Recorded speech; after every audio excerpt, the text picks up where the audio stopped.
Hello friends, तो हम previous year के क्वेश्चंस डिस्कस कर लेते हैं। फर्स्ट क्वेश्चन है कि वो वेरियस एस्पेक्ट जैसे कि लैंग्वेज है, टेक्नोलॉजी है, इकोनॉमिक सिस्टम, एजुकेशन और जो बाकी के एस्पेक्ट हैं जो कि हमारे ह्यूमन सिविलाइजेशन यानी कि जो हमारी जो सभ्यता है उससे रिलेटेड है, तो इन सब के कॉम्बिनेशन को कलेक्टिवली क्या कहते हैं।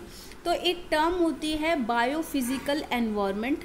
तो बायोफिज़िकल एनवायरनमेंट वो एनवायरनमेंट होता है जिसके अंदर जो भी हमारी बायोटिक चीज़ें हैं, अबायोटिक चीज़ें हैं, जो भी हमारी टेक्निक्स है, हर चीज़ जो ह्यूमन को अफेक्ट करती है, ह्यूमन के सिविलाइजेशन में, सभ्यता में जो ज़रूरी होती है, चाहे वो भाषा हो, चाहे वो कल्चर हो, हर चीज़ का जो कॉम्बिनेशन जो ओवरऑल होगा उसको हम बायोफिज़िकल एनवायरनमेंट कहते हैं।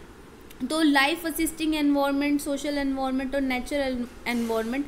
अगर आप नेचुरल एनवायरनमेंट की बात करोगे तो इसमें सिर्फ प्राकृतिक चीज़ें आएंगी जो प्रकृति ने हमें दी हैं, कि जैसे कि हमारे जो लेक्स, लैंड और ये सारी चीज़ें जो हो जाती है, रिवर आ गया, ओशन आ गया, सब प्राकृतिक चीज़ें नेचुरल में आएंगी। और सोशल में आएगी जो भी हमारा सोशल रिलेशनशिप होते हैं लोगों के साथ, सोसाइटी में रहना, संबंध बनाना, तो वो सोशल एनवायरनमेंट होता है। और लाइफ असिस्टिंग एनवायरनमेंट जो होता है जिससे हमें लाइफ को जो असिस्ट करने में, मदद करने में और आगे बढ़ाने में जो मदद करता है वो लाइफ असिस्टिंग होता है। लेकिन जो ये स्पेसिफिक टर्म जो है वो बायोफिज़िकल एनवायरनमेंट ही है जो कि इन सब के कॉम्बिनेशन के लिए यूज़ की जाती है। अब अगला क्वेश्चन आ जाता है हमारा कि जो increasing amount of time children, कि जो बच्चे हैं 8 से 9 साल के बच्चे, वो ज़्यादातर अपना टाइम स्पेंड कर रहे हैं स्क्रीन के ऊपर। और जब वो हम ज़्यादा देर क्या करते हैं, टीवी देख रहे हैं, ठीक है, या लैपटॉप पे काम कर रहे हैं, गेम खेल रहे हैं और फ़ोन लेके बैठे हैं, तो इनकी वजह से जो शॉर्टर अटेंशन स्पैन, तो उनके अंदर क्या देखा जा रहा है कि वो किसी भी चीज़ पे ना अटेंशन नहीं दे पाते और उनकी जो अटेंशन होती है वो बहुत थोड़े टाइम के लिए होती है। अगर आप बच्चों की भी छोड़ो, आप अगर क्या कहते हैं इंडिविजुअल की बात करो, किसी इंसान की बात करो, तो उसमें ये होगा, आप देखते हो कि आप चेक करते रहते हो कि व्हाट्सएप पे क्या मैसेज आया है, टेलीग्राम पे क्या हो रहा है, फेसबुक पे क्या हो रहा है। तो आप पढ़ने की जगह आप क्या कहते हैं चेक करते रहते हो, कुछ आधे घंटे में, 1 घंटे में, बार बार आपका कुछ ना कुछ माइंड का कुछ हिस्सा जो है आपका भी उन चीज़ों पे काम कर रहा होता है। तो इसलिए जो हमारा जो अटेंशन होती है वो कम हो जाती है। तो ऐसे ही केस जो है वो बच्चों के साथ पूछा है उन्होंने। तो अब इसके तो आपसे पूछे हैं कि जो बच्चों का जो शॉर्टर अटेंशन स्पैन, कि बच्चों का जो अटेंशन जो वो कम दे रहे हैं, ठीक है, वो क्योंकि वो अटेंशन नहीं दे पाते, उनका जो माइंड होता है वो डाइवर्ट होता रहता है कि ये, तो अब उसको सजेस्ट करना है कि आप बताओ कि स्कूल में हम कैसे इम्प्रूवमेंट उसमें कर सकते हैं। तो पहला है कि आप पेरेंट्स को अवेयर करो कि बच्चों को इम्पोर्टेंस बताएं, योगा करें, कि बच्चे जो हैं वो योगा करें। पेरेंट्स को अवेयर करना चाहिए, लेकिन इम्पोर्टेंस बताने से ज़्यादा होता है अगर हम वो चीज़ क्या कर दें, क्या कहते हैं, वो करवा के देखें उनसे। अगर वो खुद करने लगेंगे तो उनको इम्पोर्टेंस अपने आप पता चलेगी। तो इसमें जो थर्ड जो है वो बिल्कुल सही है। क्यों सही है? क्योंकि इसमें बोला है अगर हम योगा या माइंडफुल क्लासेस, क्योंकि हमें पता है कि योगा करने से जो हमारा जो है माइंडफुल क्लासेस या योगा है उससे हमारा अटेंशन जो है वो अच्छे से दे पाते हैं, कंसंट्रेशन पावर इंक्रीज़ होती है। अगर हम उसे करिकुलम का पार्ट बना दे, यानी कि पीई मतलब फिज़िकल एजुकेशन के करिकुलम का ही अगर वो पार्ट हो जाएगा, जो तो अगर करिकुलम का ही हिस्सा है तो वो क्या होगा कि वो करना ही पड़ेगा सभी को। और as an optional lunch time और आफ्टर स्कूल एक्टिविटी, या करिकुलम का हिस्सा बना दे कि करना ही करना है, या हम ये कह दें कि आफ्टर लंच या स्कूल की कुछ एक्टिविटी के बाद आपसे ये रोज़ ये पीरियड है, इसमें आपसे माइंडफुल एक्टिविटी या योगा कराया जाएगा, एक सेशन हो। तो इसका इफ़ेक्ट बहुत ज़्यादा पड़ेगा अगर टीचर भी स्कूल इनिशिएटिव ले रहा है और बच्चों को करेंगे वो, और बच्चों को इन्जॉयमेंट भी होगा, रैदर देन हाँ सही बात है कि पेरेंट्स को अवेयर कराना ये, लेकिन ये पेरेंट्स को अवेयर कराना भी वो थर्ड में ही इंक्लूड हो जाएगा, क्योंकि अगर वो हमारे करिकुलम का हिस्सा बना दिया आपने तो पेरेंट्स भी कहीं ना कहीं अवेयर हो जाएंगे। तो फर्स्ट भी थर्ड में इंक्लूड है। अब सेकंड है जैसे रिप्लेस करना योगा को फिजिकल एक्टिविटीज़ इन स्कूल, कि योगा को आप हटा दो और फिजिकल एक्टिविटी कराओ, नहीं ऐसा नहीं होना चाहिए। योगा जो है कंसंट्रेशन पावर को बढ़ाने में हमारी बहुत ज़्यादा मदद करती है। आप फिजिकल एक्टिविटीज़ भी कराओ, स्पोर्ट्स खिलाओ, लेकिन साथ में आपको एक क्या कहते हैं करिकुलम में योगा को भी लाना ज़रूरी होता है। जैसे कि हमारा दिल्ली गवर्नमेंट ने भी हैप्पीनेस करिकुलम बनाया, जिसके अंदर कुछ टाइम तक जो है हैप्पीनेस करिकुलम के अफेक्ट भी जो रिज़ल्ट हैं वो बहुत ज़्यादा अच्छे देखने को मिले हैं, कि बच्चे जो हैं एक पॉजिटिव रिस्पॉन्स देते हैं माइंडफुल एक्टिविटीज़ करके। अब फोर्थ है हमारा अपॉइंट करना एक गुड फिजिकल एजुकेशन और योगा टीचर को। खाली टीचर की अपॉइंटमेंट करने से कुछ नहीं होगा, अगर आप बच्चों को वो चीज़ अपॉइंटमेंट करना ज़रूरी है, लेकिन सबसे स्पेसिफिक चीज़ हमें आंसर लगाना होता है जो बच्चों से संबंधित हो, जिसमें बच्चों का मेन रोल हो। तो बच्चा जहाँ पे करेगा वो है थर्ड पार्ट। अब आ जाता है हमारा कि why gardening with kids in school helps learning, कि बच्चों के साथ मिलकर जो स्कूल के अंदर आप क्या कर रहे हो, गार्डनिंग कर रहे हो, ठीक है। अब गार्डनिंग कैसे मदद करती है लर्निंग में। अब गार्डनिंग अगर बच्चे करेंगे और टीचर इन्वॉल्व है, सारे बच्चे इन्वॉल्व है, तो उन्हें अलग अलग क्या है पता चलेगा कि वैरायटी ऑफ फ्रूट्स क्या होते हैं, ये वेजिटेबल होती है, ये फ्लावर्स के नाम हैं, इसके अंदर ये खाद डलेगी, ठीक है। और बच्चे ग्रुप में काम करेंगे, उन्हें क्या कहते हैं सोशल वैल्यूज़ पता चलेंगी, उनको मेहनत का महत्व पता चलेगा। तो बहुत सारी चीज़ें जो है इससे डेवलप होंगी। तो अब इसमें बेस्ट आपको क्या करनी है, चूज़ करनी है। तो फर्स्ट आ जाता है कि students can grow fresh fruits और वेजिटेबल्स इन स्कूल, कि बच्चे जो है फ्रूट्स और वेजिटेबल उगा सकते हैं। हाँ उगा सकते हैं क्या सिर्फ, लेकिन एक टीचर बच्चों को गार्डनिंग इसलिए करवाता है कि बच्चे सब्जी और फल उगा सके। उसके साथ साथ बहुत सारी चीज़ें जो कोऑपरेशन करना, ग्रुप में काम करना, फीलिंग समझना, ये सारी चीज़ें इन्वॉल्व होती है।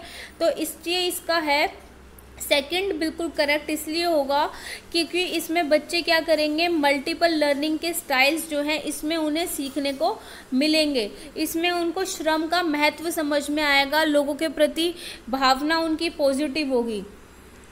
अब जो है थर्ड इसके अंदर है कि मेक स्कूल को ब्यूटीफुल तो बनाएंगे ही और बच्चे खुश होंगे, लेकिन सबसे सटीक आंसर इसका 2 ही होगा।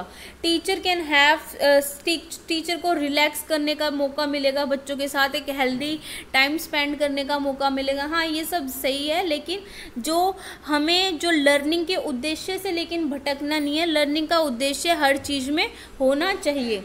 अब आ जाता है हमारा कि डेवलपिंग नेशनल पार्क जो होते हैं, नेशनल पार्क बना दिए, वाइल्ड लाइफ सेंचुरीज बना दी है, तो जो अनडिस्टर्ब्ड एरिया में बनाते हैं is an outcome of which of these values, कि इन चारों में से कौन सी वैल्यूज़ इससे देखने को मिलती है। आपने देखा होगा कि अलग अलग रिजर्व्स बना देते हैं वाइल्ड लाइफ को प्रोटेक्शन करने के लिए, और हमारे नेशनल पार्क बनाते हैं।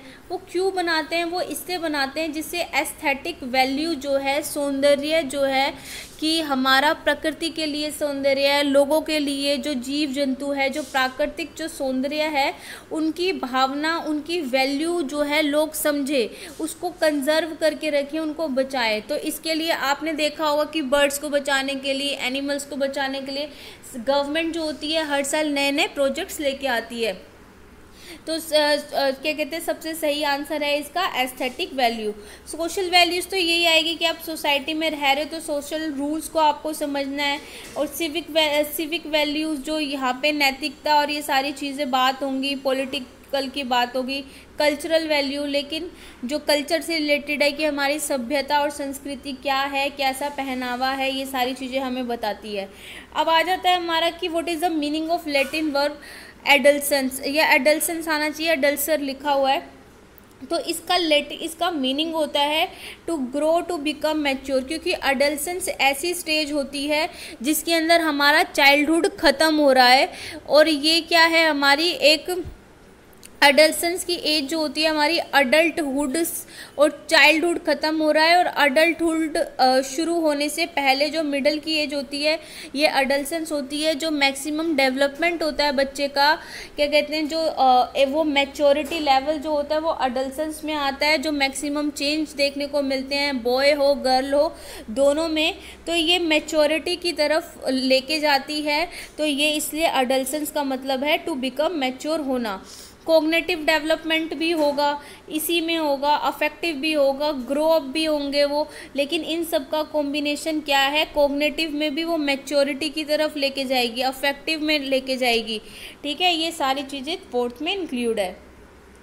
अब आ जाता है जो जेस्चर्स होते हैं माइक्रो टीचिंग में, वो कौन सी स्किल में आएंगे। तो इसका आंसर इन्होंने गलत दिया हुआ है, क्योंकि जो सबसे पहले स्किल ऑफ क्वेश्चनिंग क्या होती है, स्किल ऑफ क्वेश्चनिंग की एक टीचर होने के नाते आपके अंदर वो स्किल होनी चाहिए कि आप जो है बच्चे से क्वेश्चन पूछ सकें, बच्चे उनका आंसर कर सके। अगर बच्चा जो है आंसर नहीं कर पा रहा तो आप क्वेश्चन को अलग तरीके से फ्रेम कर सके। और मोटिवेशन की स्किल भी होनी चाहिए एक टीचर में।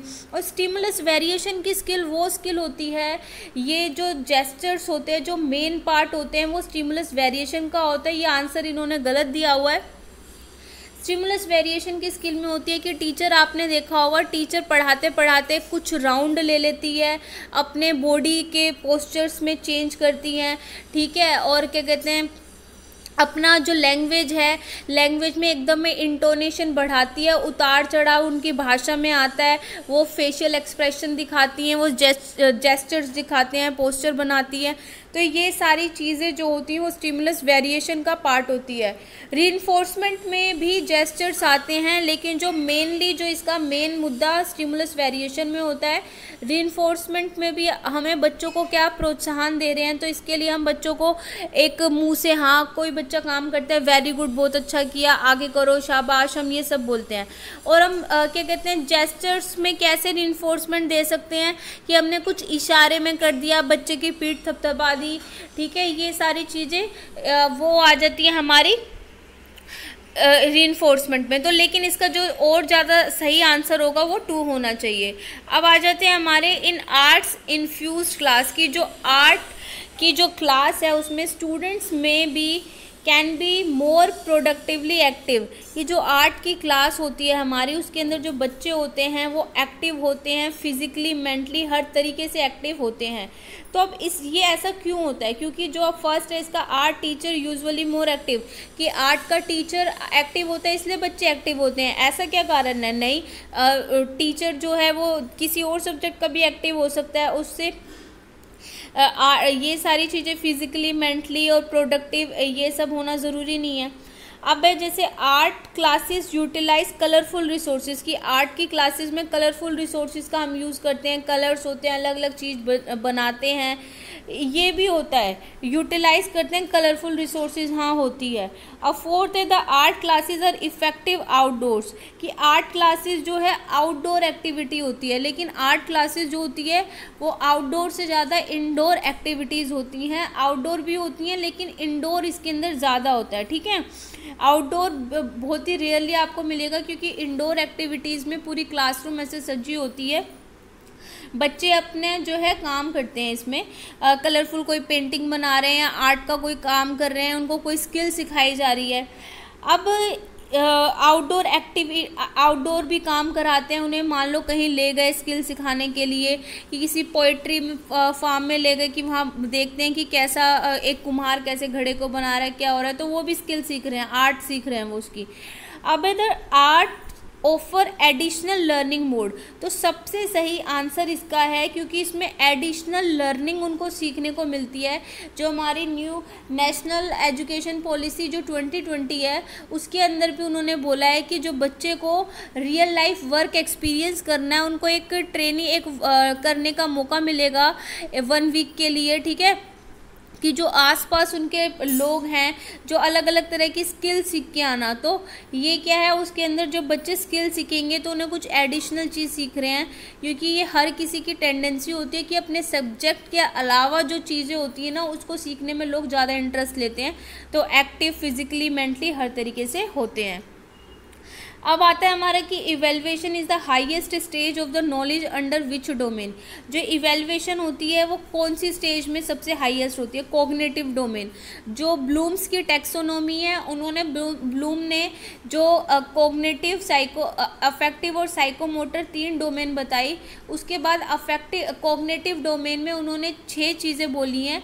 नॉलेज होती है, फिर आती है अंडरस्टैंडिंग, फिर एप्लीकेशन, एनालिसिस, सिंथेसिस, और लार्जेस्ट जो हाईएस्ट स्टेज होती है नॉलेज की वो होती है हमारा इवेल्युएशन करना। तो ये कॉग्निटिव की डोमेन है सारी।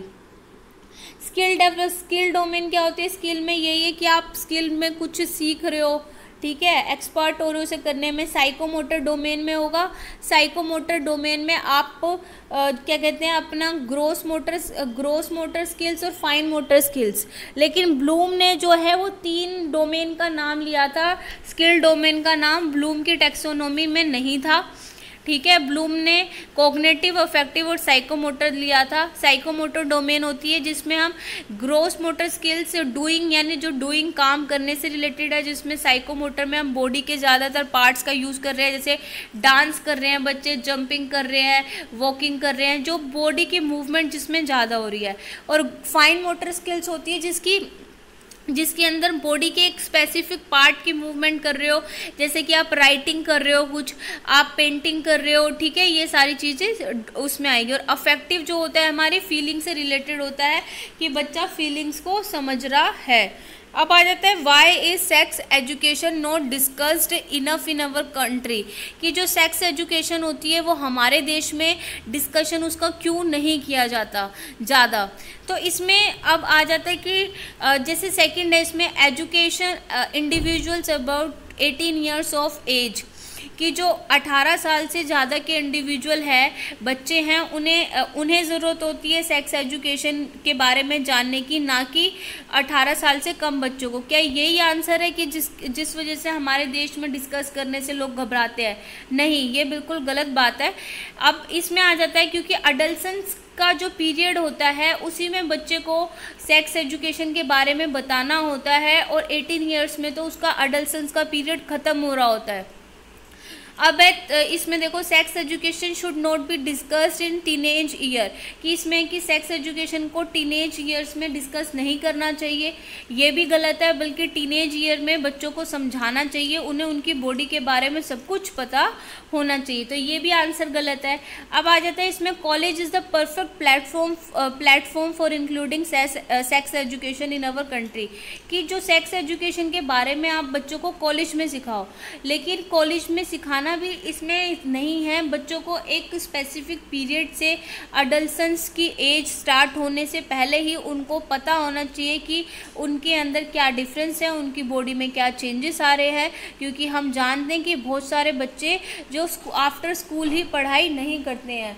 तो अब इसमें जो इसका सबसे सही आंसर होगा, क्योंकि हमारे देश में डिस्कस नहीं की जाती, क्योंकि हमारे देश में समझा जाता है कि सेक्स एजुकेशन जो है वो वर्जित है, वो एक टैबू है, और ये हमारी जो सोसाइटी है इसको जो है एक्सेप्ट नहीं करती कि बच्चों को इसके बारे में थोड़ा ज्ञान दिया जाए। अब आ जाते हैं रिफ्यूज़, रिड्यूस और ये रिसाइकिल। ये सारी चीज़ें क्या हैं? ये 4 आर होते हैं, 4 आर होते हैं। ये हमारे एनवायरमेंटल एजुकेशन से रिलेटेड होते हैं कि कैसे हमें किसी भी चीज़ को रिफ्यूज़ करना, मना करना। अगर हमारी जो एनवायरमेंट के लिए वो अच्छी नहीं है तो आप रिफ्यूज़ कर दो, और अगर बहुत ज़रूरी है तो उसको हमको थोड़ा रिड्यूस करो, उसको दोबारा यूज़ करो। जैसे प्लास्टिक सबसे अच्छा एग्जाम्पल है इसका। तो ये क्या है? हमारा एनवायरमेंटल एजुकेशन होती है हमारी। अब है ये हमारे एक प्रोजेक्ट जो है, अब ये कोटेशन है, पूछा ये कोटेशन किसने दी है? A project is a bit of real life that has been imported in the school. तो ये कोटेशन दी है, बेलार्ड ने दी है, तो ये कोटेशंस आपको लर्न करनी होंगी। अब आ जाते हैं यहाँ पे अ मॉडल और अ 3D मॉडल है जो जो रिप्रेजेंट कर रहा है सरफेस ऑफ द अर्थ को, तो उसे हम क्या कहेंगे? जो 3D मॉडल जो अर्थ की सरफेस को प्रेजेंट करता है उसे हम ग्लोब कहते हैं, क्योंकि जो एक मिनिएचर जो होता है अर्थ का वो ग्लोब ही बताता है 3D में। क्योंकि चार्ट जो होता है वो हमारा 3D नहीं होता, एटलस भी नहीं होता, मैप में नहीं होता, लेकिन जो ग्लोब होता है वो 3D होता है। अब एक टीचर होने के नाते why do you think physical education is as आप एक टीचर होने के नाते आपको क्यों लगता है कि फिजिकल एजुकेशन ज़रूरी होनी चाहिए? तो school life is hectic for every individual. क्या इसलिए होनी चाहिए कि स्कूल लाइफ बहुत ज़्यादा हैक्टिक होती है और लोगों को परेशानी होती है, पढ़ना नहीं चाहते? नहीं, ये गलत है। अब टुडे आजकल के जो वर्ल्ड में मैनी स्कूल चिल्ड्रन ईट, कि ज़्यादातर बच्चे जो है अनहेल्दी खाना खाते हैं, इसलिए आपको फिज़िकल एजुकेशन करानी चाहिए? नहीं, ये भी नहीं है। अब इसका, और students like to play and are always energetic during play, कि बच्चों को खेलना पसंद होता है और वो हमेशा एनर्जी दिखाते हैं खेलने में। ये सब उसके एक पार्ट है। क्या कहते हैं, चाहे 1 हो, 3 हो या 4 हो, ये किस में इंक्लूड है? ये सेकंड में इंक्लूड है सारे। जो फिज़िकल एक्टिविटी होती है जो एक इंसान को एक हैप्पी और हेल्दी लाइफ देती है, वो खुश भी रहेगा इसके अंदर और वो हेल्दी भी रहेगा। जो भी अनहेल्दी चीज़ों से क्या कहते हैं नहीं खाएगा, उसे पता चलेगा इस फिज़िकल एजुकेशन में, और उसको एक बेटर स्टूडेंट बनने में होगी मदद होगी, उसका जो कंसंट्रेशन पावर इंक्रीज़ होगी एंड मैनी मोर। अब आ जाता है हमारा कि जो कोर एलिमेंट हैं जो हमारे करिकुलम के, वो इसमें सोशल स्टडीज़ को पढ़ाना।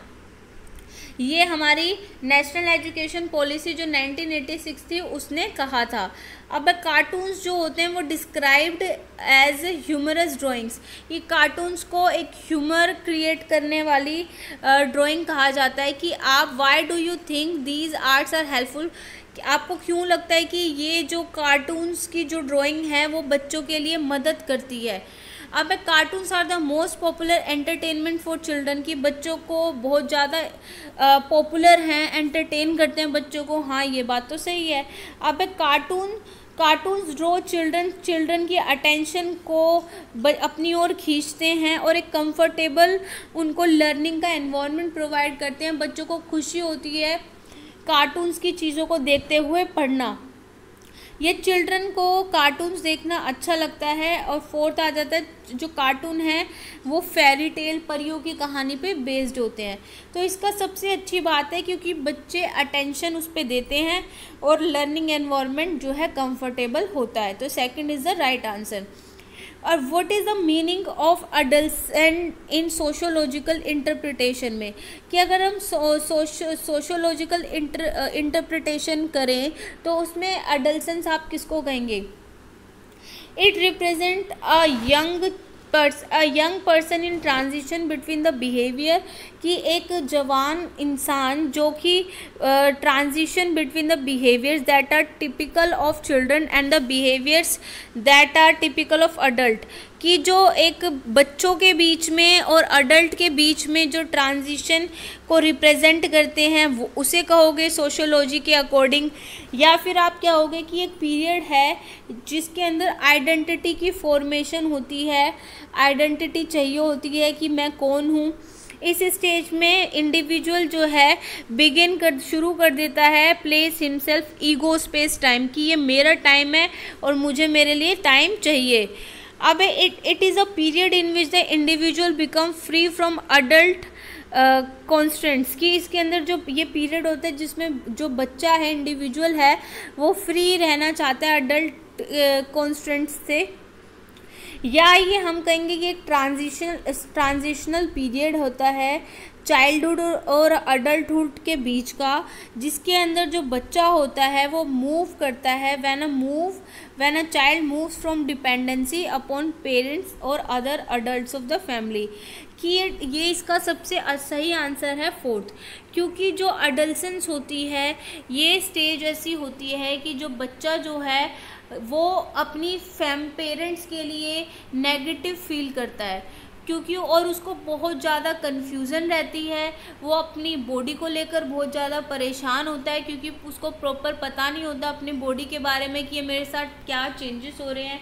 और इसके अंदर फाइनेंशियल क्राइसिस होते हैं बच्चे को, उनको पैसों की क्या कहते हैं ये रहती है कि मैं क्या करूं, वो अपनी एक डे ड्रीमिंग में एक अलग ही दुनिया में घूमते रहते हैं।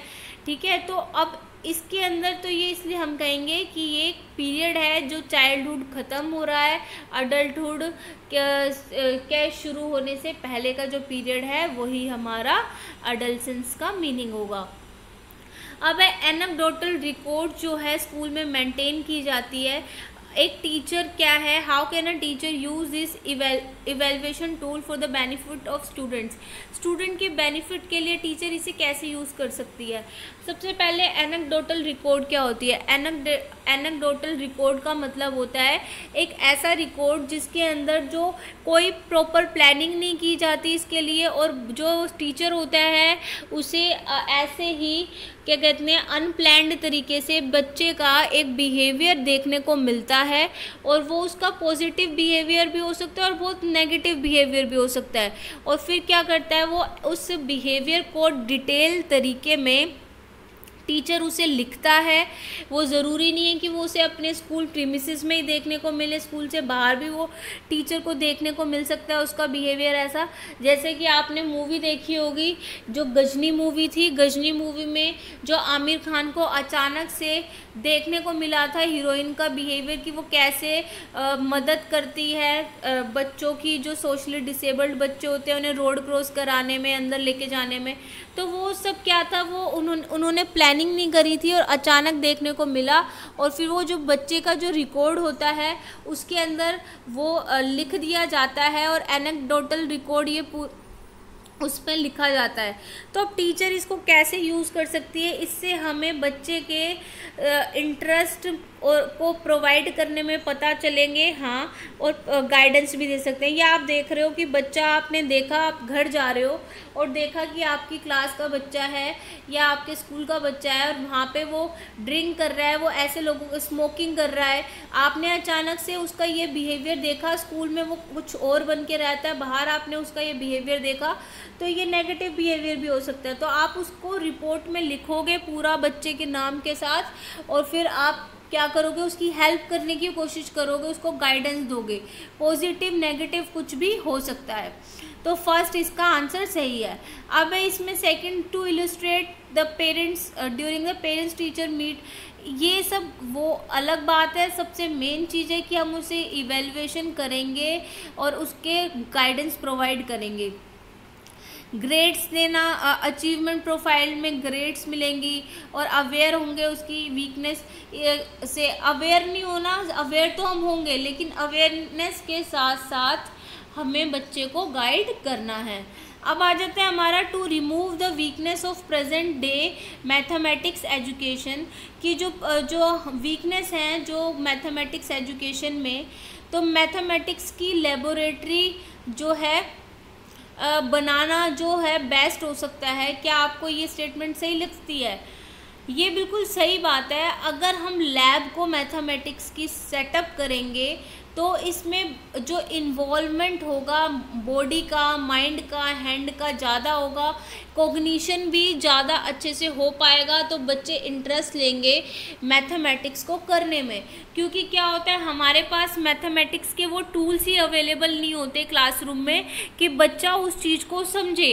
और हर कोई बच्चा जो है उसकी इमेजिनेशन पावर इतनी अच्छी नहीं होती कि जो टीचर बताना चाह रही है वो उसको इमेजिन कर ले। तो अगर वो रियल लाइफ में सामने एक्सपेरिमेंट करेंगे तो एक उनकी सारी चीज़ें इन्वॉल्व होंगी, हैंड, माइंड, बॉडी सब कुछ, तो उनको लर्निंग ज़्यादा अच्छे से होगी। अब इसका सेकंड क्यों गलत है कि every school is trying to, हर स्कूल जो है कोशिश कर रहे हैं इस्टेब्लिश करने के लिए। नहीं, ऐसा कुछ वो नहीं है इससे लेना। करेक्ट होगा यही कि उससे बच्चे को कॉग्निशन में मदद मिलेगी। अब स्टूडेंट जो होते हैं वो पैसिव लर्नर होते हैं और उनको मैथमेटिक्स की लेबोरेटरी में इंजॉय करने को मिलेगा। भाई इंजॉइंग लर्निंग तो होगी, लेकिन साथ में मैथमेटिक्स में कॉग्निशन पार्ट जो हमारा माइंड जो होता है ना, वो सबसे ज़्यादा ज़रूरी होता है। उसके अंदर वो कंसंट्रेशन कर पाएंगे, चीज़ों को समझ पाएंगे।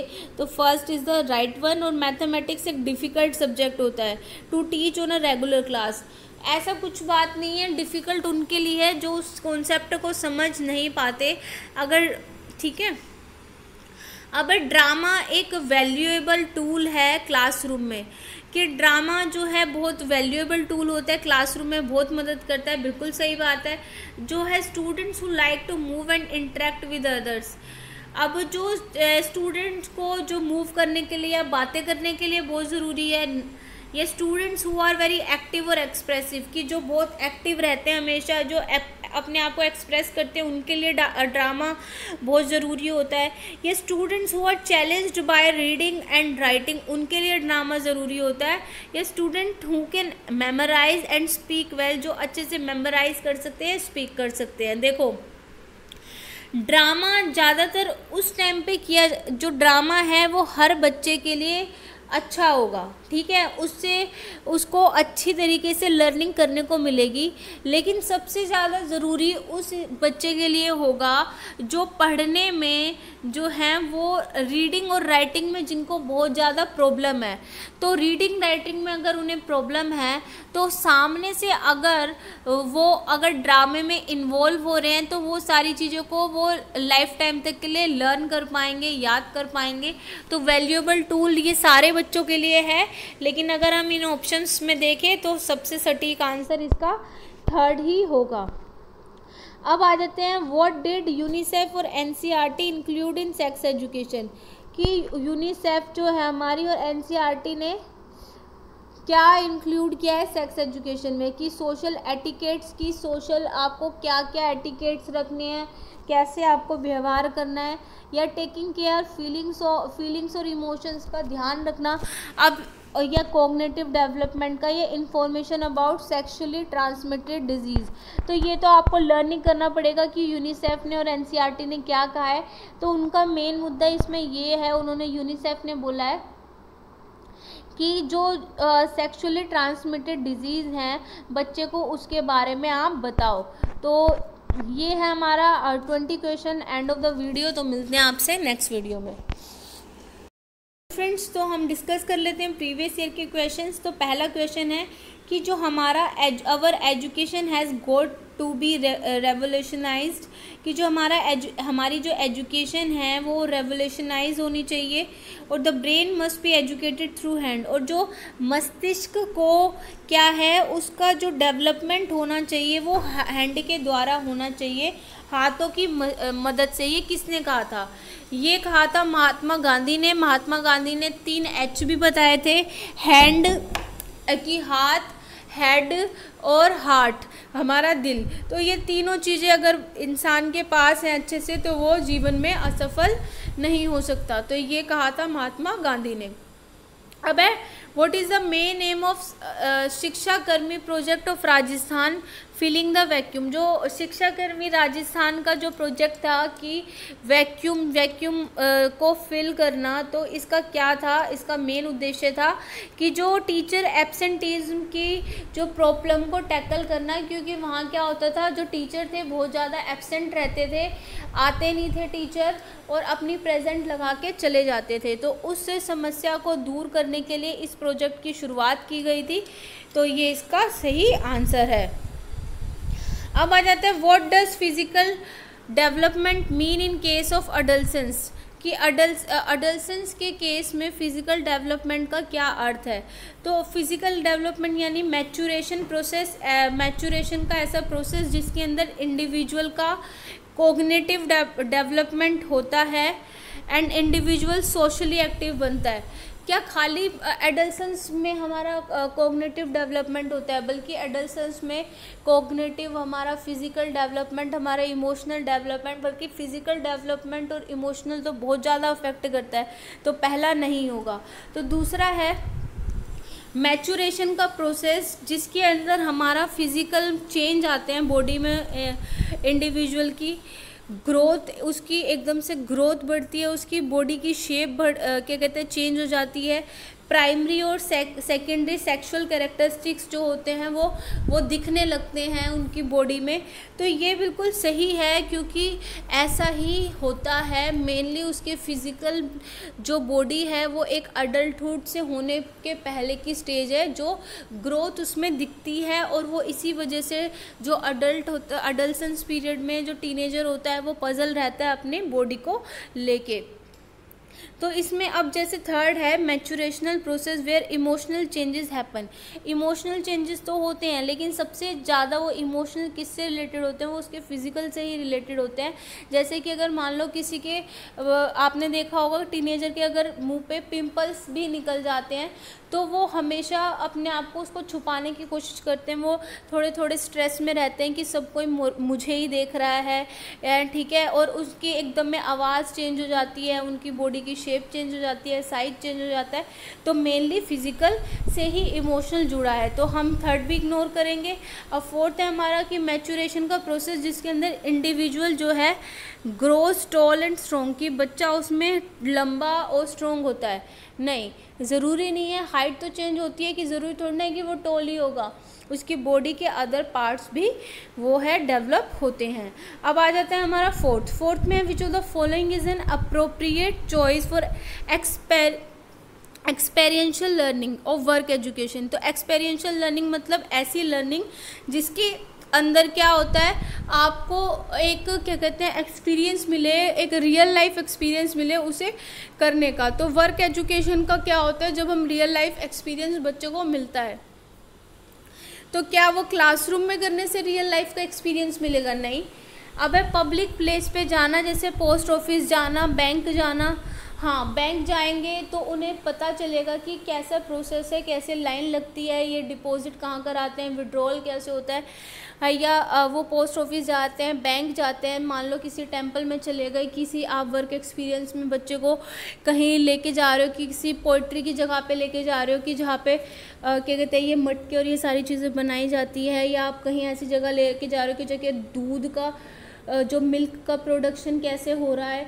तो ये सारी चीज़ें जो एक्सपीरियंस बच्चे को देख के मिलेगा, तो सबसे सही होता है रियल लाइफ का एक्सपीरियंस कराना। अब जो थर्ड है, ये सेकंड सही है, अब थर्ड गलत क्यों है इसमें बोला है, क्योंकि कि आउटसाइड ऑफ द क्लासरूम से बाहर but with in the school premises. ये क्लास से तो बाहर चले गए आप, लेकिन स्कूल के प्रीमिसेस के अंदर ही हो। तो स्कूल के प्रीमिसेस के अंदर आपको बैंक का कैसे पता चलेगा? तो ये भी नहीं हो सकता। और अदर स्कूल्स में जाना, ये भी नहीं है।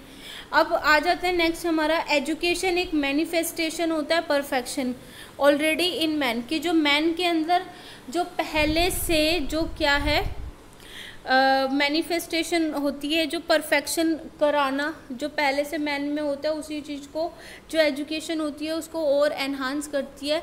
ये कोटेशन दी थी स्वामी विवेकानंद ने।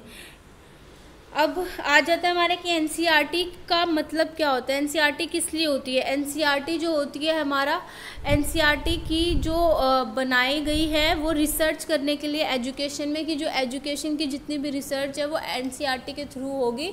और जो बुक जो पब्लिश करनी होती है, जो हमारी अप टू 12th क्लास की बुक है, वो भी एनसीईआरटी में ही पब्लिश होती हैं। अब है वार्मिंग अप एक्टिविटीज़, जो वार्म अप एक्टिविटीज़ होती हैं फिज़िकल एजुकेशन की, जो हम क्लास में कराते हैं और ज़रूरी होती है। क्यों होती है? जैसे आपने देखा होगा कि टीचर कोई भी एक लेसन, चाहे वो इंग्लिश की टीचर हो, साइंस की टीचर हो, किसी भी सब्जेक्ट की टीचर हो, वो क्लास स्टार्ट कराने से पहले कुछ वार्म अप एक्टिविटी कराती हैं। तो वार्म अप एक्टिविटी इसलिए कराई जाती है जिससे कि जो वो अभी टॉपिक पढ़ाने वाली हैं उसके लिए बच्चे बिल्कुल मेंटली फिज़िकली पूरी तरीके से तैयार हो जाएं, एक्टिव हो जाएं उस चीज़ को करने के लिए। तो कुछ मिनट की एक्टिविटी कराई जाती है। तो अब इसमें है कि to help to set the rhythm for the formal activity, कि हाँ तो ये बिल्कुल सही है, क्योंकि जो हम फॉर्मल एक्टिविटी कराने वाले हैं कि मैं एक साइंस का टॉपिक पढ़ाने वाली हूँ, तो उसके लिए बच्चा बिल्कुल तैयार हो जाए, क्योंकि अभी हमारा पीरियड चेंज हुआ है। और कुछ टीचर्स की आपने हैबिट देखी होगी कि वो वार्म अप एक्टिविटी नहीं कराते और एक पीरियड ख़त्म हुआ एकदम में आ जाती हैं क्लास में और आते ही ब्लैक बोर्ड पर लिखना शुरू कर देती हैं। बच्चे को तैयार कराना उस पिछले एटमॉस्फेयर से निकाल कर आपकी क्लासरूम में आपकी टॉपिक को पढ़ने के लिए, तो ये बहुत ज़रूरी होता है। तो फॉर्मल एक्टिविटीज़ के लिए allow relaxation time for teacher को रिलैक्स करना और अपॉर्चुनिटी करना, विन की इंटरेस्टिंग करना, ये सारी नहीं, फर्स्ट वाला सही है। अब विच of the following is not a component of physical fitness, कि फिजिकल फिटनेस का कंपोनेंट नहीं है, कि फ्लेक्सिबिलिटी होना, कि आपकी अगर बॉडी फ्लेक्सिबल है तो फिज़िकल फिटनेस बहुत अच्छी बात है, आपकी अच्छी है।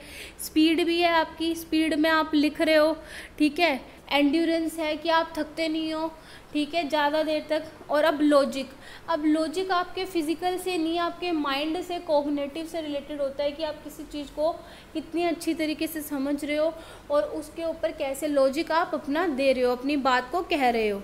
फिर आ जाते हैं हमारा कि रोल ऑफ लीडिंग टीचर्स, कि लीडिंग टीचर्स का क्या रोल होता है, improvement of management and supervision. सबसे पहले लीडिंग टीचर पता होनी चाहिए, जो टीचिंग में लीड करती हैं, जो एज अ लीडर काम करती हैं और हर चीज़ को आगे लेके चलती हैं, बच्चों की एक लीडर बन के काम कर रही हैं। तो अब इसमें improvement of management and supervision को क्या इम्प्रूव करना होता है, इनका रोल, मेन रोल, या इम्प्रूवमेंट ऑफ स्कूल को इम्प्रूव करना, या इम्प्रूवमेंट ऑफ टेक्नोलॉजी को इम्प्रूव करना। इनका सबसे अच्छा रोल होता है कि स्किल्स को इम्प्रूव करना, नॉलेज को इम्प्रूव करना, परफॉर्मेंस को इम्प्रूव करना, क्योंकि अगर आप ये सारी चीज़ें इम्प्रूव कर रहे हो तो आप एक बच्चों के लीडर की तरह काम कर रहे हो और बच्चों के गाइडर की तरह काम कर रहे हो, और आप दूसरे जो टीचर्स हैं उन्हें भी मोटिवेट करते हो। तो अब नेक्स्ट आ जाता है हमारा कि how does cognitive development happen in the adolescence, कि जो हमारी अडल्सेंस होते हैं उनमें जो कॉग्निटिव डेवलपमेंट कैसे होता है।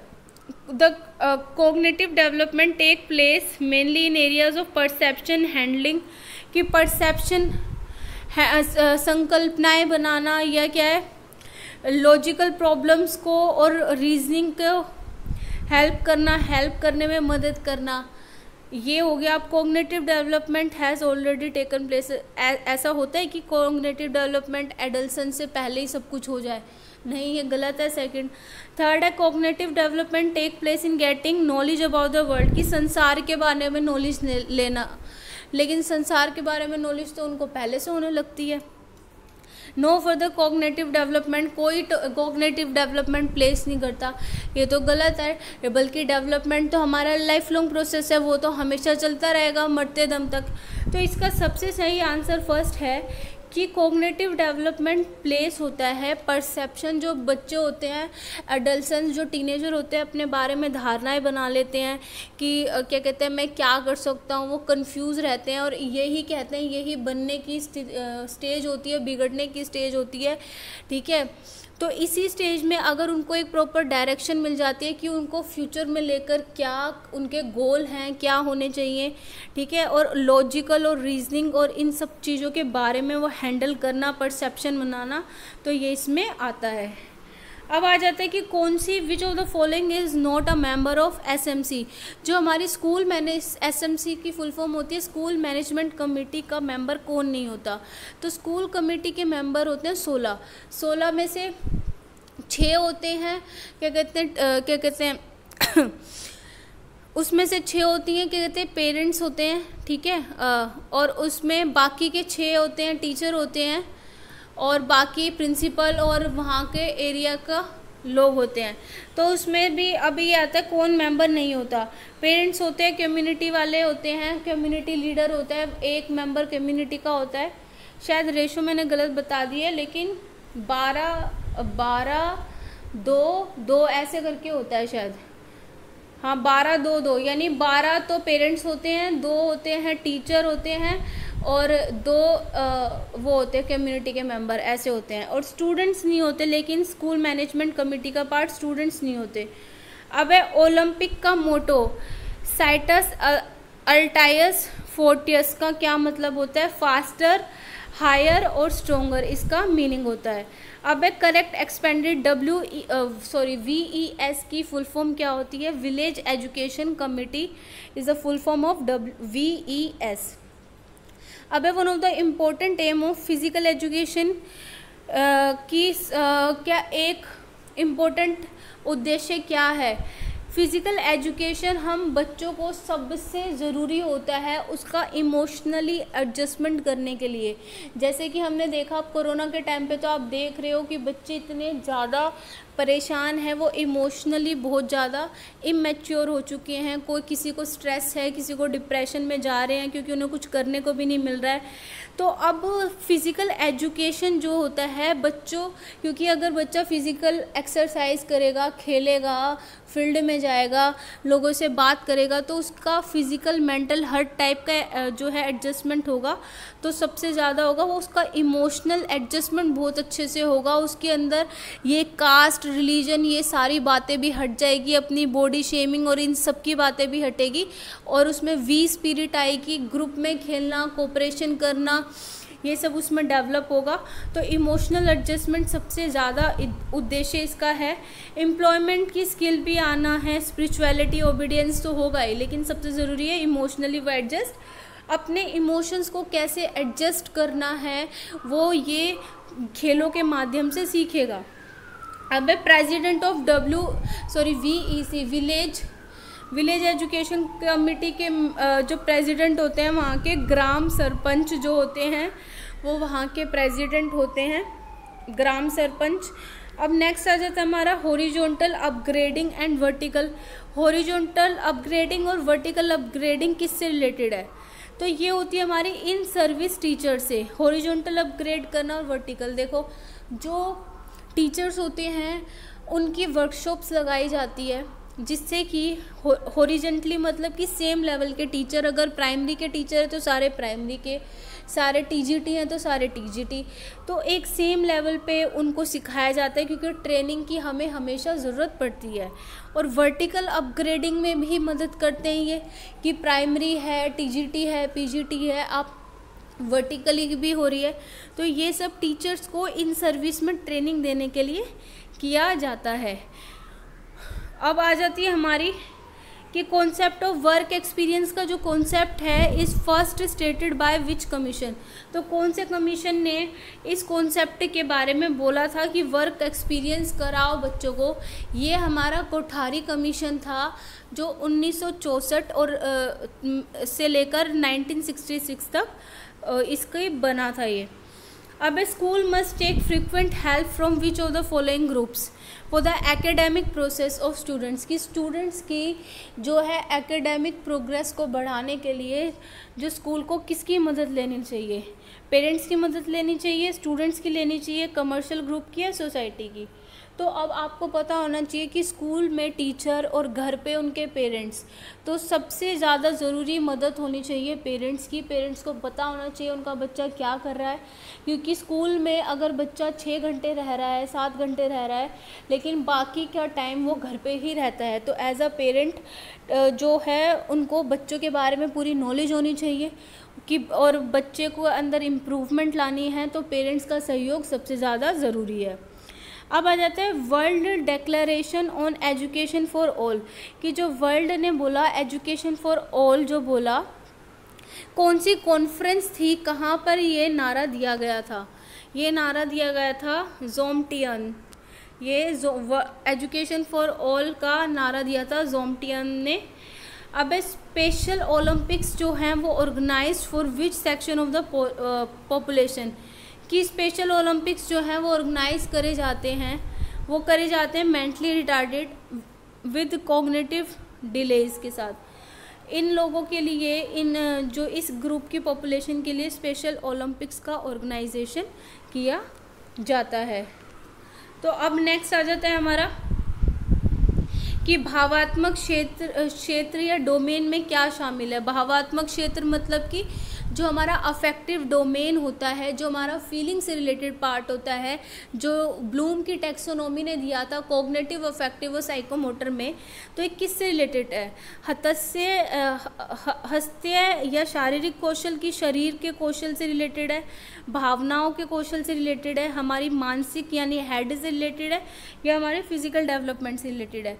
तो भावात्मक कौशल रिलेटेड होता है हमारी भावनाओं से। तो सेकंड इज द राइट। अब है सामाजिकरण की विशेषता कौन सी है? कि जो हमारा सोशलाइजेशन है, सामाजिकरण मतलब जो सोशलाइजेशन है वो क्यों ज़रूरी है, उसकी क्या क्वालिटी होती हैं। बुनियादी अनुशासन मन में बैठाना कि समाजीकरण से, कि अगर कोई सोशलाइज हो रहा है तो उसमें बेसिक अनुशासन जो है मन में बैठता है। असामान्य तरीके से व्यवहार करना कि जिसमें असामान्य तरीके से हम लोगों से व्यवहार कर रहे हैं, या अकेले निर्देश या अध्ययन द्वारा प्राप्त ज्ञान या कौशल। अकेले तो हो ही नहीं सकता, अगर सोसाइटी की बात होगी तो ये तो बिल्कुल ही गलत है। अब एक विशिष्ट वर्ग के लोगों की विशेषताएं और ज्ञान। तो एक विशिष्ट वर्ग के लोगों की जो है, ये फोर्थ वाला इसलिए ठीक है इन चारों में से क्योंकि इसमें यह है कि जो विशिष्ट वर्ग के लोग जो रूल्स एंड रेगुलेशन बता देते हैं कि सोसाइटी में हमें कैसे बिहेव करना है, अपनी कई बार अपनी इंडिपेंडेंस को, आपको फ्रीडम को दबाकर सोसाइटी के अकॉर्डिंग काम करने होते हैं। तो जो विशिष्ट वर्ग के जो लोग होते हैं या हमारे जो स्पिरिचुअल गुरु होते हैं, इन सब ने कुछ रूल्स एंड रेगुलेशन ये सारी चीज़ें बनाई हुई हैं, और इनकी मदद से ही हम कहते हैं बच्चे का आखिर में, हम स्कूल में भी अगर बच्चों को पढ़ा रहे हैं तो उसका एक मेन मोटिव यही है कि बच्चा सोशलाइज हो, कि शिक्षा ऐसी हो जो बच्चे का समाजीकरण कर सके। तो इसके अंदर ये इन चारों में से यही सही होगा। अब समायोजन या अनुकूलन का क्या अर्थ है, कि समायोजन करना यानी एडजस्टमेंट करना है, चीज़ों को ढाल लेना, अडेप्ट कर लेना सिचुएशन के अकॉर्डिंग, उसका क्या मतलब होता है। तो इसमें हमारे पहले से मौजूद योजनाओं में नई जानकारी लेने की प्रक्रिया को सर्वांगीकरण के रूप में जाना जाता है, कि जो पहले से जो योजनाएं थी उसी में कुछ नई जानकारी डालने से आप समायोजन या एडेप्टेशन करोगे। समायोजित कर, इस पहले आप इसका मतलब जानिए। मान लो आप यहाँ दिल्ली में रहते हो और अचानक से आपको जाना पड़ जाए, दिल्ली का वेदर अलग है और आप जा रहे हो जम्मू कश्मीर जा रहे हो रहने के लिए, तो आपको अपने आप को ढालना पड़ेगा, वहाँ की भाषा के अकॉर्डिंग, वहाँ की कल्चर के अकॉर्डिंग ढालना पड़ेगा, वहाँ के एनवायरनमेंट के अकॉर्डिंग आपको ढालना पड़ेगा। तो यानी कि आप अपने आप को एडेप्ट कर रहे हो, उसके अनुकूल बना रहे हो। तो अब इसके अंदर पहले की योजनाओं में यही योजनाएं डालना, ये तो कुछ लॉजिक ही है ही नहीं इसका। अब दूसरा आ जाता है हमें कि नए ज्ञान के लिए पिछले ज्ञान और बदलते व्यवहार को लागू करने के बीच में संतुलन बनाना, कि जो नया ज्ञान आपने सीखा है और जो पिछला जो आप सीख चुके हो और जो बदलता व्यवहार है उसमें संतुलन बनाना, ये भी कुछ नहीं है, पूरा तरीके से ठीक नहीं है। अब प्रक्रिया कुछ हद तक व्यक्तिपरक है, क्योंकि हम अपने पहले से विद्यमान मान्यताओं के साथ तालमेल बिठाने के लिए अनुभवों और जानकारी को थोड़ा संशोधित करते हैं, कि जो पहले से हम जिन चीज़ों को जानते हैं उसके साथ अगर हम उसको बिठाना चाहते तो हम उसके अंदर कुछ अमेंडमेंट कर रहे हैं, ये भी नहीं सही है। अब इसमें नई जानकारी या नए अनुभवों के परिणाम स्वरूप मौजूदा योजनाओं या विचारों को संशोधित करना शामिल है, ये सही है।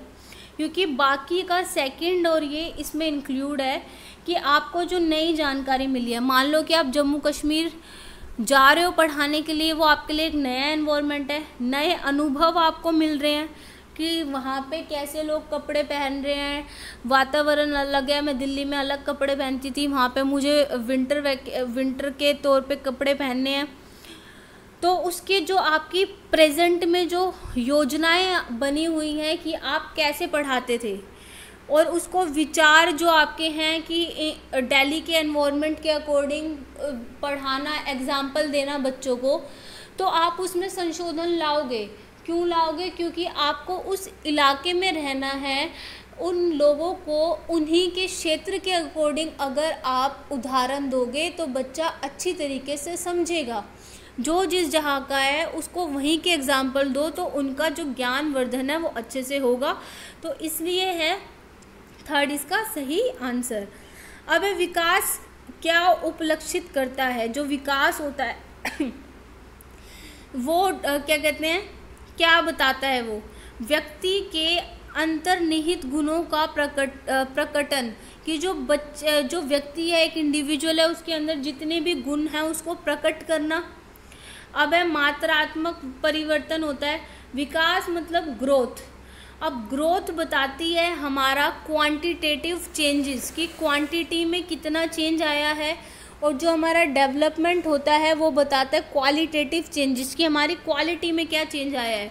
तो जो ग्रोथ होता है वो डेवलपमेंट का पार्ट होता है। डेवलपमेंट ब्रॉडर कॉन्सेप्ट होता है, ग्रोथ जो होता है वो नैरो कॉन्सेप्ट होता है। ग्रोथ एक स्पेसिफिक एज पे जाकर रुक जाती है, लेकिन जो डेवलपमेंट होता है वो हमारा कभी नहीं रुकता।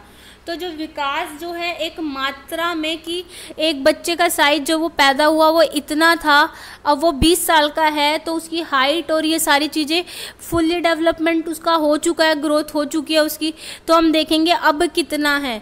तो ये सारी चीज़ें क्या है, मात्रा में परिवर्तन बताता है।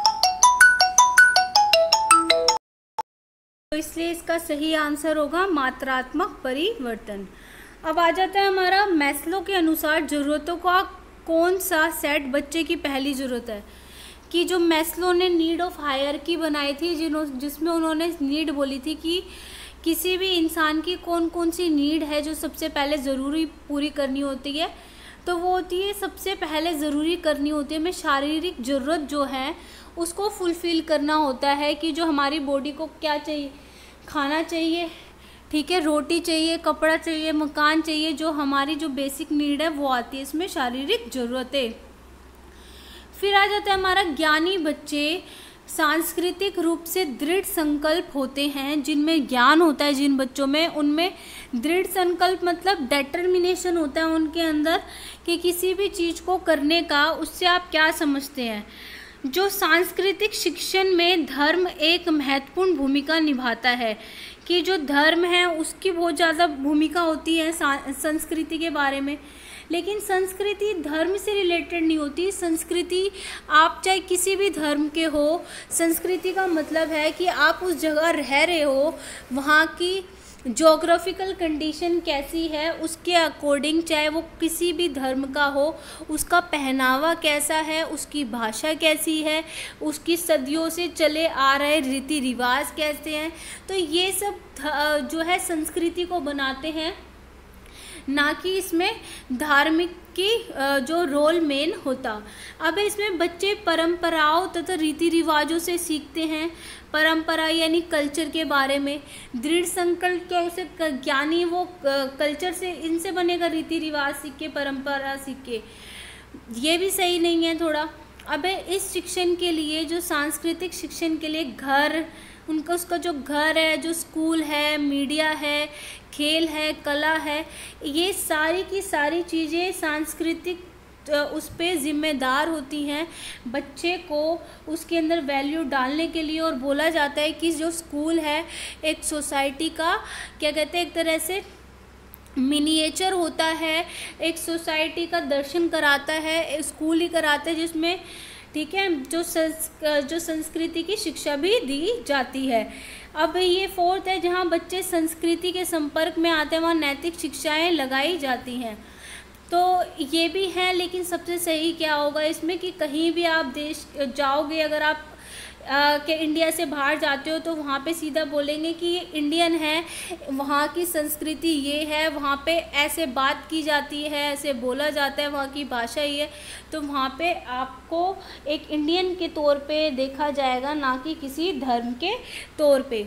अब ये उदाहरण किस श्रेणी से संबंधित है? सर्वाधिक प्रभावी समाधान चुने, कि सबसे अच्छा इफ़ेक्टिव जो है समाधान क्या होगा। सबसे योग्य उम्मीदवार को सेवा में रखें, जो सबसे योग्य है उसे क्या रखें, सर्विस में रखें।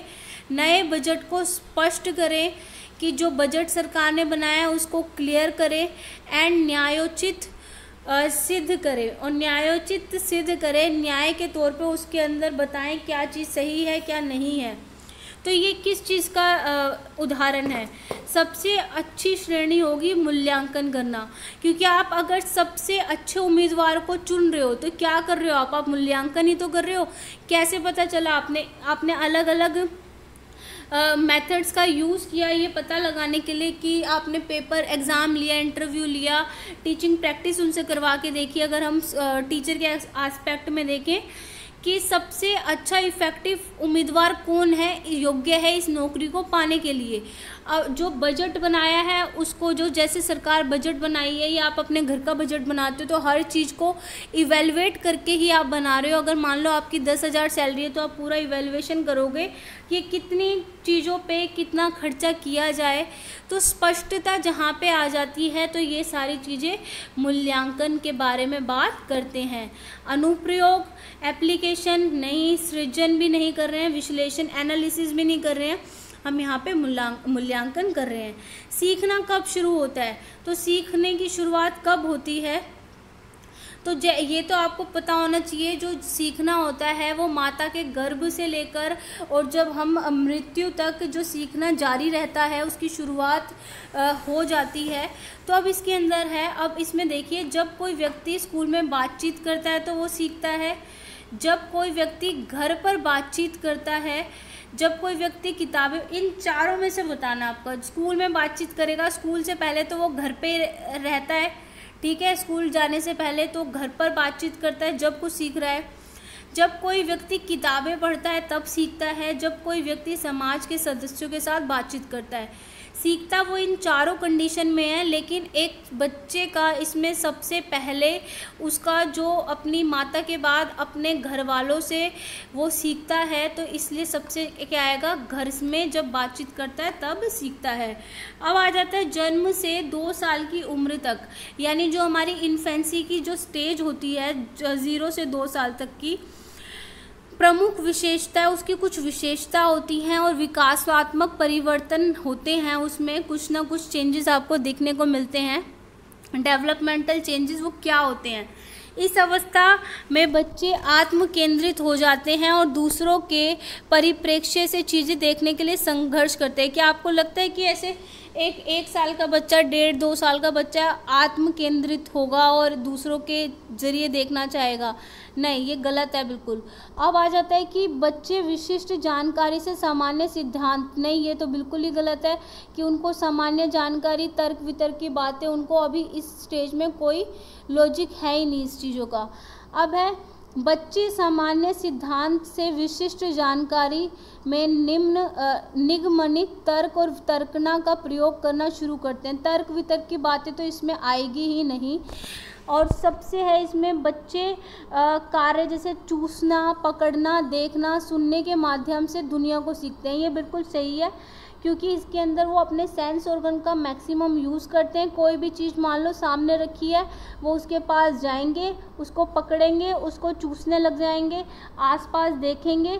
और ऑब्जेक्ट परमानेंसी 8 महीने के से कम के बच्चे के सामने अगर हम कहेंगे कोई चीज़ कि वो चली गई, वो उसको छुपा लेते हैं और कहते हैं कि वो चीज़ यहाँ नहीं है, तो वो उस चीज़ को मानने लगते हैं। लेकिन जैसे 8 महीने के बाद जो बच्चा होता है, अगर हम उसके सामने से वो चीज़ छुपाते हैं तो उसके अंदर ऑब्जेक्ट परमानेंसी आने लगती है। उसे ये पता चलने लगता है जैसे जैसे उसकी एज बढ़ती है कि वो ऑब्जेक्ट, वो इंसान खोया नहीं है, वो इधर उधर ही कहीं है। तो वो रोने भी लगते हैं। आपको देखा होगा, अपनी माता अगर उनकी इधर उधर हो जाती हैं, किसी औरों के संपर्क में आते हैं तो वो रोने लग जाते हैं, अनजान लोगों के संपर्क में आते ही। अब बच्चे को संपोषित करने के लिए प्राथमिक प्रतिवेश क्या है, कि जो बच्चे को जो सबसे संपोषित करना है या संप्रेषण करना है, जो भी डेवलपमेंट है, सबसे प्रारंभिक डेवलपमेंट बच्चे का होगा उसके परिवार में। पहले वो परिवार में है, उसके बाद अपने नेबरहुड में खेलेगा, फिर वो स्कूल में जाएगा, ठीक है। ये सारी चीज़ें एक सीक्वेंस में चलती हैं। तो क्या आएगा इसमें, परिवार। अब है डॉक्टर बेंजामिन जो ब्लूम है, जो ब्लूम की जो टैक्सोनॉमी है, किस चीज़ को बढ़ावा देना चाहते हैं, किस चीज़ को बढ़ावा देते हैं ब्लूम की टैक्सोनॉमी। तो ब्लूम ने 3 चीज़ें के डोमेन बताए थे, क्या कहते हैं, कॉग्निटिव, अफेक्टिव और साइकोमोटर। तो उसमें उन्होंने सबसे उचित उसको कॉग्निटिव को बहुत ज़्यादा इम्पोर्टेंस दी। उसके ऊपर उन्होंने 6 चीज़ें बताई हैं कि एक 6 चीज़ें नॉलेज होता है, अंडरस्टैंडिंग, एप्लीकेशन, एनालिसिस, सिंथेसिस और इवेल्युएशन। तो ये पूरी स्टेजेस एक के बाद एक जो बढ़ती हैं। तो उन्होंने क्या दिया, उपयुक्त दृष्टिकोण दिया, उच्च प्रकार का चिंतन, बुद्धि या व्यवहार का विकास। उन्होंने उच्च प्रकार के चिंतन के बारे में बात करी है, क्योंकि उनका कॉग्निटिव एस्पेक्ट पे उन्होंने बहुत ज़्यादा जोर दिया है कि आप पहले किसी चीज़ की सिर्फ डेफिनेशन बता पा रहे हैं, नॉलेज है यानी, फिर आप उसकी अंडरस्टैंडिंग है तो आप उसका मीनिंग बता पा रहे हैं कि ये चीज़ क्या होती है, आप उसको अप्लाई करके दिखा पा रहे हैं, जैसे मैप में भर के दिखा पा रहे हैं, आप चीज़ों को एनालिसिस हर पार्ट को तोड़ तोड़ के उसके बारे में रिसर्च कर रहे हैं, बातें कर रहे हैं। सिंथेसिस में आप हर टूटी हुई चीज़ों को जोड़ के उसका मीनिंग समझ रहे हैं। इवैल्यूएशन में तो आप उसकी समरी बता पा रहे हैं, रिजल्ट बता पा रहे हैं, क्या कंक्लूजन निकला है। तो चिंतन यानी जो हमारे कॉग्निटिव से रिलेटेड है। अब आ जाते हैं जीन पियाजे जो हैं, उन्होंने समाजीकरण के लिए क्या बताया। जो जीन पियाजे की जो थ्योरी है मेंटल डेवलपमेंट की, उन्होंने 4 स्टेजेस बताई हैं। सेंसरी मोटर स्टेज, और क्या कहते हैं जो 0 से 2 साल तक होती है। फिर हमारी प्री ऑपरेशनल स्टेज होती है, प्री ऑपरेशनल होती है हमारी 2 से 7 साल तक होती है। फिर कंक्रीट ऑपरेशनल होती है 7 से 11 साल तक। फिर फॉर्मल ऑपरेशनल स्टेज होती है जो होती है हमारी 11 से 14 साल तक।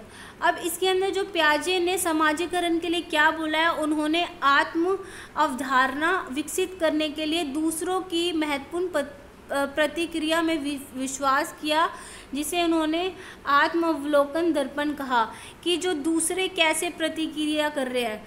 नहीं, ऐसा तो बिल्कुल नहीं है, बल्कि पियाजे ने बोला था कि जो बच्चा है वो क्या कहते हैं जैसे जैसे उसमें मैच्योरिटी आती है, उसका डेवलपमेंट होता है, वो फिर सीखता है उसका, ठीक है। तो पहले उसका डेवलपमेंट होता है, फिर उसका लैंग्वेज डेवलपमेंट होता है, वो अपने आप सीखेगा। तो ये तो बिल्कुल है ही नहीं।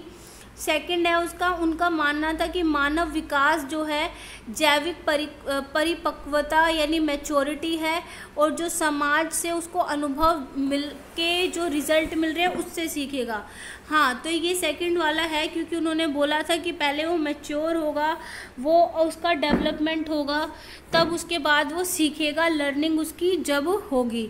अब है उनका अब है थर्ड, उनका मानना था कि वह व्यक्ति का सामाजिक अनुभव व्यक्तिगत पहचान का प्राथमिक निर्धारक था, कि सबसे पहले उन्होंने व्यक्तिगत पहचान और समाज के बारे में बताया नहीं, बल्कि इनकी थ्योरी तो कॉग्निटिव से रिलेटेड है, सामाजिक से इतनी है ही नहीं उनसे रिलेटेड। अब उनका मानना था कि लोग सांस्कृतिक मूल्यों और मानदंडों को सीखते हैं और व्यक्तित्व का एक हिस्सा बनते हैं, जिससे उन्हें पराम कहा। ये भी नहीं है इसका। तो सबसे सही क्या है, यही सेकंड वाला ही है कि पहले डेवलपमेंट होगा, मैच्योर होगा बच्चा, उसका डेवलपमेंट होगा, लर्निंग होगी। अब इसका है 3 से 5 साल के बच्चे कैसे सीखते हैं। 3 से 5 साल के बच्चे बारीक मोटर क्रियाकलापों का अधिक अध्ययन के साथ अनुभव के माध्यम से 3 से 5 साल के बच्चे, या पढ़ने लिखने और अंकगणित से, इतने साल के बच्चे की तो पढ़ने लिखने अंकगणित में इतना इंटरेस्ट नहीं लेंगे, या इंद्रियों के माध्यम से पर्यावरण का अनुभव करते हैं। इंद्रियों के माध्यम से तो 0 से 2 साल का ज़्यादा करते हैं, सेंस ऑर्गन्स का। अब है मौखिक क्षमता और अवधारणा और समस्या कौशलों का विकास के माध्यम से। अब बारीक मोटर क्रियाकलापों पर अधिक ध्यान के साथ, अब बारीक मोटर क्रियाकलाप मतलब फाइन मोटर स्किल्स से 3 से 5 साल के बच्चे सीख रहे हैं, क्योंकि वो हर चीज़ का उनको क्या है, जैसे वो पेंटिंग कर रहे हैं।